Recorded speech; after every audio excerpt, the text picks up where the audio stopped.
first keynote speaker is Cam Middleton, the Laing Professor of Construction Engineering and Head of Construction Engineering at the University of Cambridge. Cam will be exploring the enormous potential of data to unlock value and boost productivity in construction, while also examining the risks associated with an over-reliance on data. Cam.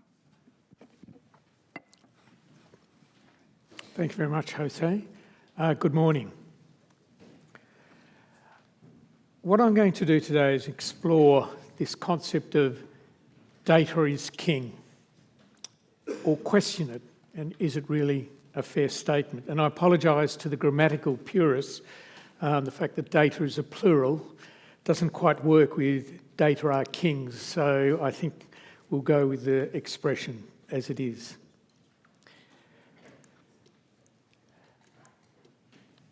So all of us are living in literally a new, absolutely transformational time. All we hear about is big data, data analytics, AI, machine learning. And the big challenge is to really understand the limitations and the possibilities, and also how we can apply it. We're all familiar with the fact that there has been an absolutely revolutionary change in so many industries, and it's demonstrated by what's happened with Google, Amazon, Microsoft and others, and it's all centred on data, as we know. The danger, of course, is being drowned in this enormous volume of data, and we end up in a data swamp rather than finding ways to actually apply it effectively. Now, one of the first things to challenge is actually the definition. AI has become a ubiquitous word, but one of the definitions I quite like is to try and differentiate between these three terms. Artificial intelligence, which in very simple terms is emulating the ability of the human mind and the human brain to actually function. And that's how, to the purists, it's always been defined. Underneath that and within that is the subset of machine learning, which here is a quite nice definition, where it's got algorithms with the ability to learn without being explicitly programmed. And at the third level, the term deep learning was brought up. It's a subset of machine learning in which artificial neural networks adapt and learn from a large amount of data. And it's important to differentiate that. I think the reality is the purists still think we're a long way away from achieving true artificial intelligence, the sentience they talk about, the ability to replicate the ability of the human mind. Although when you look at some of the students in today's world, who knows what is possible. But even so, the word is out there, and we're just using artificial intelligence for all aspects of all three of those. But what are some examples of these in action?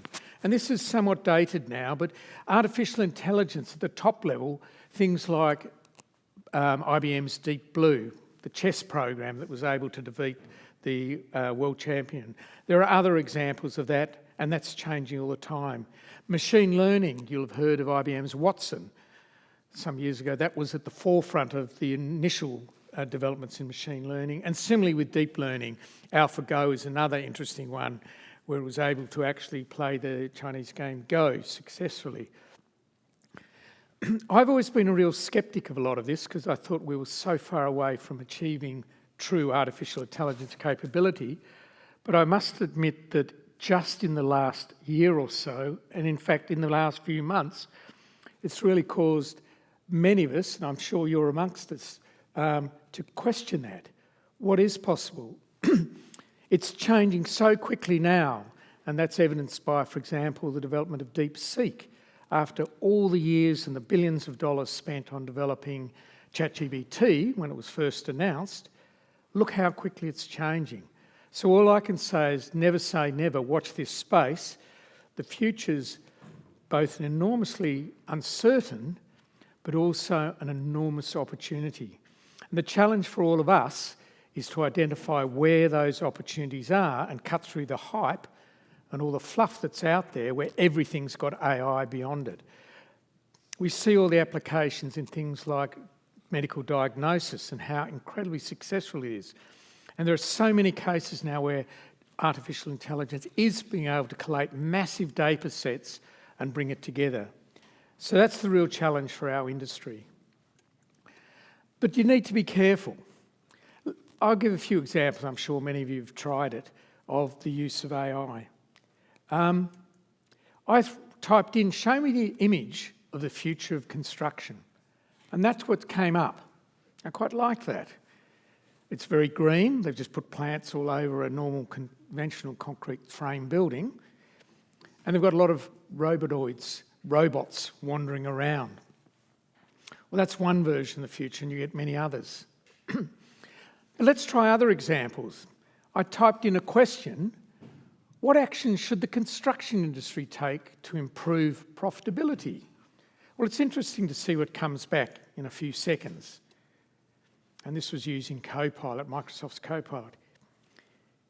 Here are some key actions that can help. Enhance project estimation accuracy. Well, that's not rocket science, but absolutely right. Optimise cash flow management. Improve cost control measures. Effective project management, etc., etc. And it goes on. And it's telling us by implementing these strategies, construction companies can improve their profitability, ensure long-term success. Absolutely logical. I think all of us would sit down and identify with that. But you need to be careful.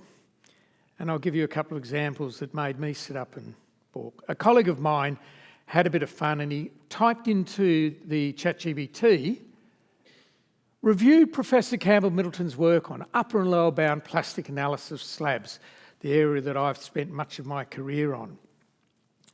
And it was really interesting to see what came back. And it gave a set of context headings talking about background, analysis of what I've done, upper and lower bound analysis, references, conclusion. And reading through it, it seemed to cover fairly well what I've spent much of my life on. And the conclusion, rather wordy, was this: Middleton has significantly advanced our understanding of plastic analysis and slabs. Rigorous analytical framework and design insights improve collapse load predictions. The dual-bound approach ensures that designs are both safe and economical, cementing Middleton's legacy in the field. So it's actually able to pander to your own ego and try and this is AI. I didn't ask it to do that. What on earth is going on? So of course your first reaction is, well, this is pretty accurate. But then the sting is in the tail.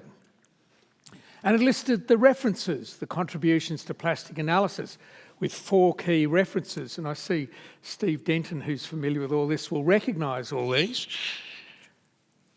First paper in 75 upper-bound plastic analysis of reinforced concrete slabs in Journal of Structural Engineering.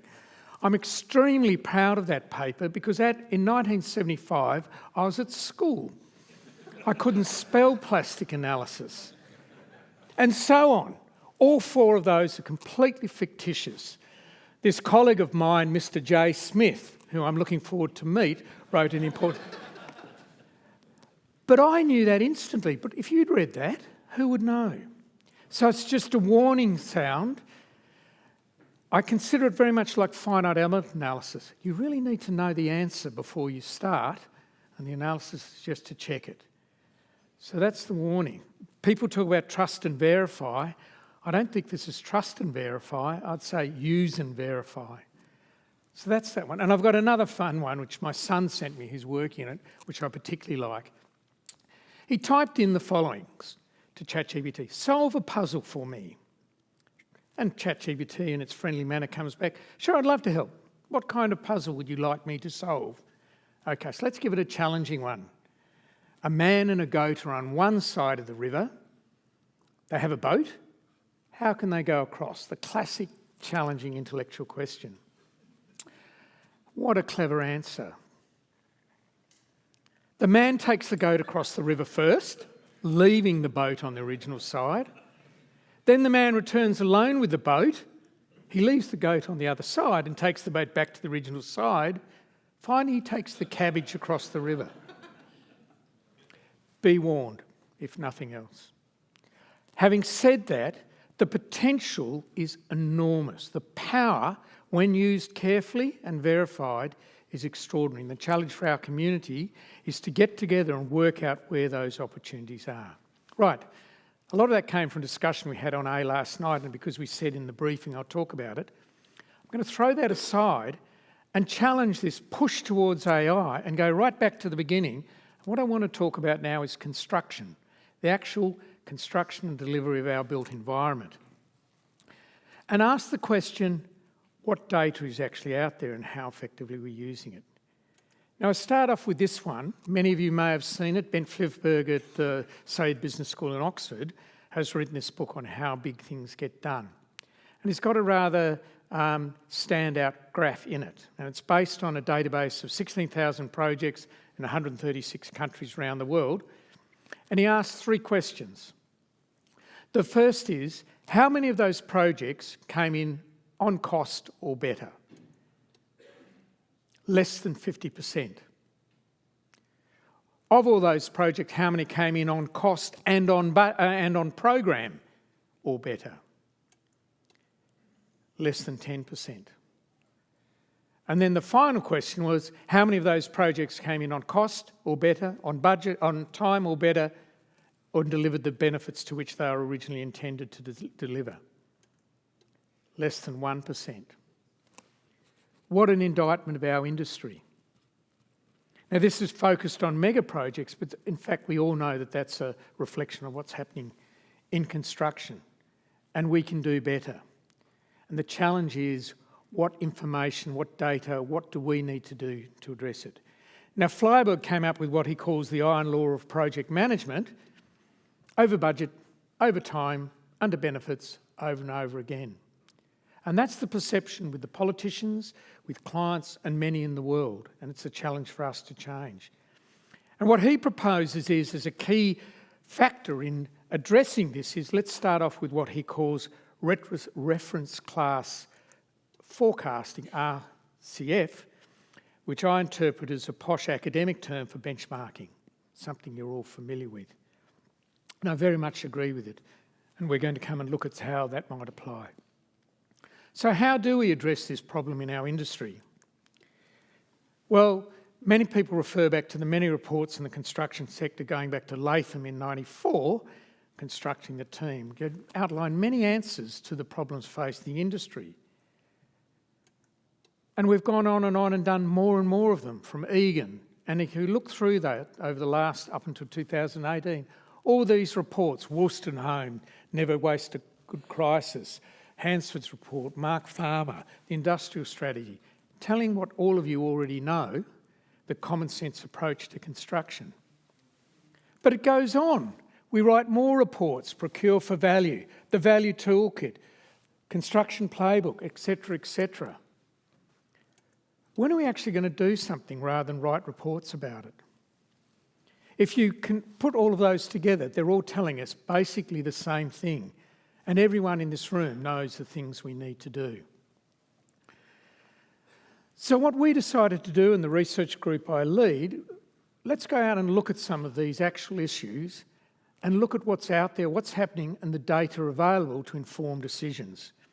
And in 2020, I actually gave a talk at this conference where I talked about this particular report done for Syria, what we call the Janssen report. We just asked the question, what's the benefit of using off-site compared to conventional? A very important topic pushed heavily by government and the industry. And what we did is we went in and looked at schools, one sector where there's a substantial proportion being built using standardised off-site manufactured solutions and a lot of conventional. And boy, was that an eye-opener. The interesting thing is we worked with a number of Tier 1 major contractors delivering schools, and the difference was they opened the books and let us look at the data. And for me, that was an absolute revelation.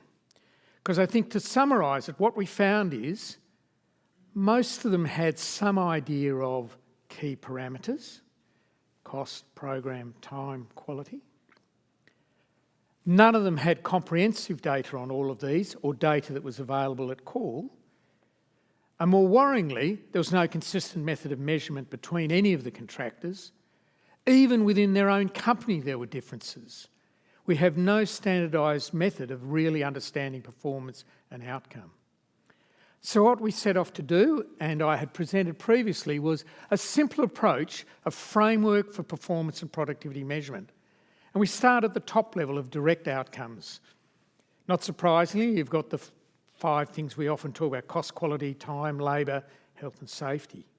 And then we widened this framework to include broader project impacts, things like environmental considerations, life cycle, local disruption, and many more.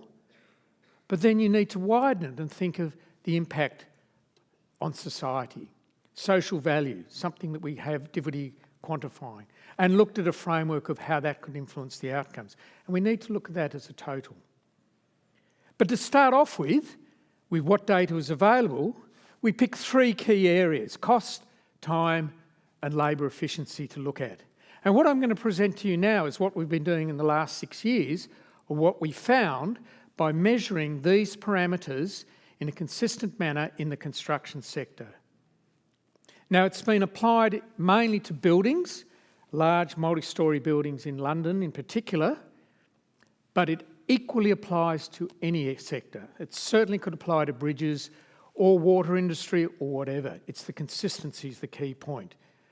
But the outcomes that we're about to share is the really interesting thing. Right. Let's start with 3 key metrics. How fast are we building? Output over time. How efficiently are we building? Output per worker hour. And from that we can get a single point reference looking at performance. And the third key metric, of course, is cost. How cost effective? Output over cost. What would you produce over the inputs? And that's it. That's our simple, basic productivity measure. Right, how do we actually apply that? So we go into different levels. Let's start off with a project level and just the overall. And that's in case it could be 2 buildings, building A and B, could have been 2 bridges, could have been 2 schools. And we can get overall outcomes from the project as a whole and put a dot to see how it's performing. But if data is available, we can then drill down to an extra level of granularity and we can start looking at the work package within it. It could be the superstructure or the facade envelope or the M&E. It could be the water pipelines. It could be the number of hospital wards. It doesn't matter. We define that for which area we look at. And if the data is available, we can go to the next level of activity where we really see what's going on. It might be the steel fixing, the formwork and the concrete, putting on the facade panels, or examples from M&E. It doesn't really matter, but the more granularity, the more insight we'll get. So here's a simple framework, 3 parameters that can apply at different levels depending on what's available. So let's see what happens if we drill in at some of those. Let's look at the project level for the schools data I looked at. So there are our 3 parameters: rate, the production rate, labour efficiency, cost efficiency. In each of them, our metric is the square metres of floor slab that's produced in per week, per worker hour, or for the cost. And what did we get? This is a graph showing production rate versus labour productivity. So in fact, the higher it is, the more efficient it is, the better use of labour, and the faster it is, the quicker we actually produce it. And the first thing to look at is each of those dots represents a school. Look at the variability. The colour differentiates an estimate of low, medium or high pre-manufactured value or off-site. So the high green is large degree of off-site manufactured components. There's a factor of 7 in performance on rate and a factor of 5 in labour efficiency, with top tier 1 contractors doing a standard thing. It's extraordinary. And the other thing is there's no consistency in the message. To a degree, there's better labour efficiency with off-site, not surprisingly, because off-site, much of it's in the factory, but doesn't necessarily indicate the high speed. Personally, I believe off-site is absolutely the solution we have to follow, not least because of the skills challenge we all face. But that's one example for schools. But we went in and have developed it since and started looking down at a lower level work package. And I should emphasise, what we're doing here any of you could do for any projects you're involved with, even to the extent of the consultants with design. You look at the overall performance and you decide the metrics, and we're evolving those. But let's look at these productivity metrics for the case of buildings to see how industry's performing. So what we did is we looked at the two, production rate and labour efficiency, two key parameters of performance, and we picked with these multi-storey frame buildings, that's one building D, where it actually came up on our metrics. We've now done that through a number of the top tier 1 contractors and some of the top tier 2 contractors over a large number of buildings, and this was the result. Each dot there is a performance measurement on efficiency for a large multi-storey building. These are typically 100, 200, 300 million buildings. Again, look at the range. Factors of 6 in speed, factors of 5 in... What on earth is going on? Huge range. And each dot there, as I said, represents one building.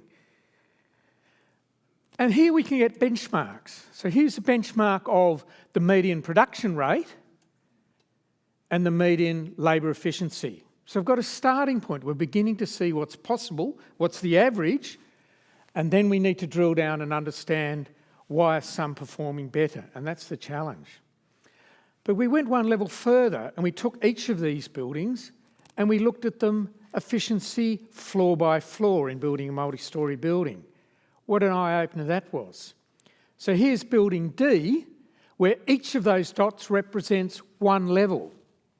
So on the same building, same contractor, going up through the building, we're getting factors of 3 or more in performance.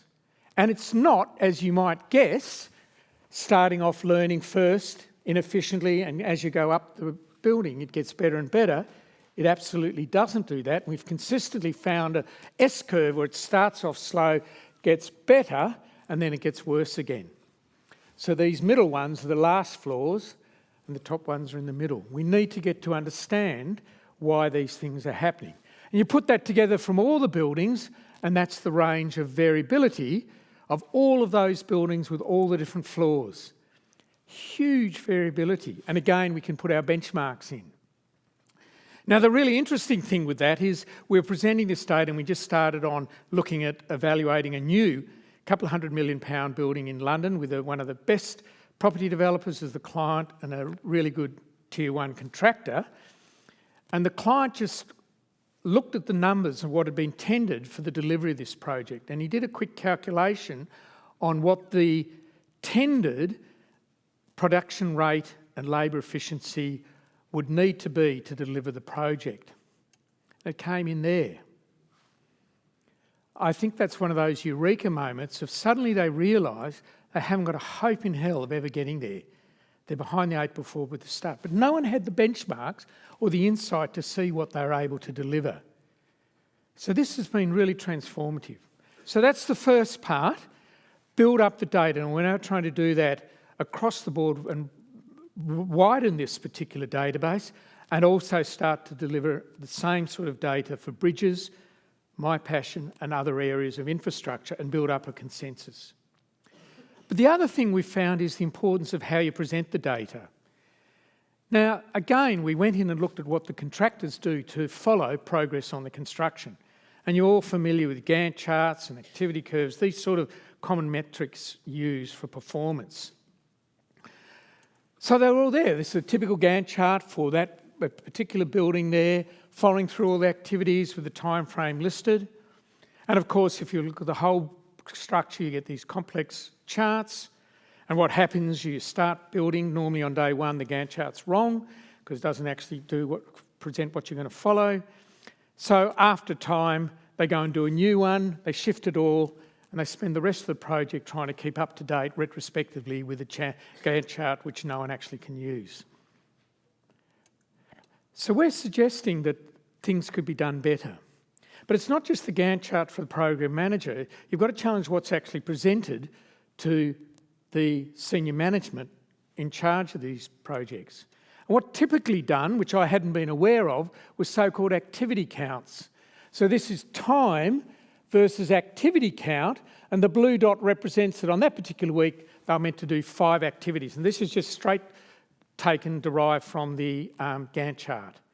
And so you go on and you get activity counts for, it might be pouring so many metres of concrete, it might be putting up facade elements, whatever, over the course of the project. And they go and assiduously plot what's actually happened. And the first week they actually matched the number of activities were defined, and so on. And if you look through that, they weren't too bad, it would seem. And one week they performed more, the last couple they dropped down a little bit.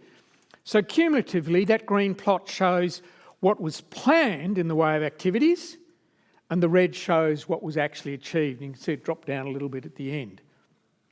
So that's what's presented to management, and they often use what's called a SPI tracker, Scheduled Performance Index, which looks at outcomes over planned, and that's what the senior management got. Everything looks fine. It's actually doing quite well here. They've achieved a bit and they've dropped down a little bit. What would you do if you saw that as a senior manager? You'd be reassured. Well, we're suggesting throw the Gantt chart in the bin and present data in a different way. We're using what's called flow lines, which we've cheekily called the CAM chart for competition for the Gantt chart, for the Cambridge flow line chart. And let's present the exact same data in a different way. So this is a plot of time versus levels. It's an 11-storey building, ground floor, etc., etc. And the first thing we do, we plot what was planned. So this was the target program. We start on here at day 66 or something, and the first floor was meant to be built by day 110. So that was planned. And we can do that for each level through the whole building. And that's taken straight from the Gantt chart. And you can see how complex that gets. If we do that for the whole building, that's what it looks like. That's what was planned. What actually happened? Even on the first floor, they were well behind. They're already behind what was going on. Second floor, they tried to catch up by starting a little bit and overlapping, but they're still well behind. So the obvious thing to do is redo your Gantt chart. And in this case, they redrew it and shifted everything across and came up with that new program, incorporating the delays. And then they started building, and you see they're already behind. And that was the true outcome. They did quite well in the middle, but at the end, they're still very late, which gives a better insight into what's really going on in that project. So we propose that this is a really effective way of presenting data on performance. And we've looked at a large number of buildings, and we get the same plot every time. The blue is the actual program, and the red is the performance. And there are all these massive delays that are being lost to many project managers. So let's look in more detail at the information that comes out of this. What's really interesting is when you ask the why. So this is a particular building which was planned to have 196 days to complete, and that's the actual outcome, 282. What went wrong? Well, we've drilled down into the data, and it's really interesting to see what it finds. We found that if you look in there, you could justify 16 days of delay from equipment failure, another 7 days to weather interruptions, and etc. Unavailability of materials, 6 days, design changes, 5 days, labour issues, 5 days, rework, 2 days, safety, 1 day. 42 days you could explain, leaving 44 days unexplained. So does that mean we just don't have the data, or does it mean that the program was wrong? And I would suggest, anecdotally, these programs are just completely unrealistic because the people setting them do not have the data that's necessary. So what we've done is we're bringing this together into a framework of standardised measurement and performance, which has the framework, the data templates, a dashboard and examples. And that's the opportunity if we can get standardisation across the industry. So I'll just finish off by saying, where do we go from here? We've taken this to what's called the Construction Productivity Task Force, a group of tier ones and clients, and we're beginning to do demonstrators across a large number of buildings in the UK. We've done the same with 7 contractors from 7 countries around the world who've all signed up to applying the same framework, across their construction projects to try and get international development. And 2 weeks ago, we met with representatives of most of the large government spending departments to outline this proposal to try and get them to procure in their projects to use this same framework for measurement. And I would contend that this type of information provides you with the opportunity to really understand where the inefficiencies are and drive forward productivity. So to finish off, my favourite slide is, I'm just going to flick through to that. We can't keep doing what we've been doing. It's absolutely insanity to expect separate outputs. And the answer is from Lord Kelvin, if you can't measure it, you can't improve it. We need to measure it collectively with a consistent method of measurement. Thank you very much.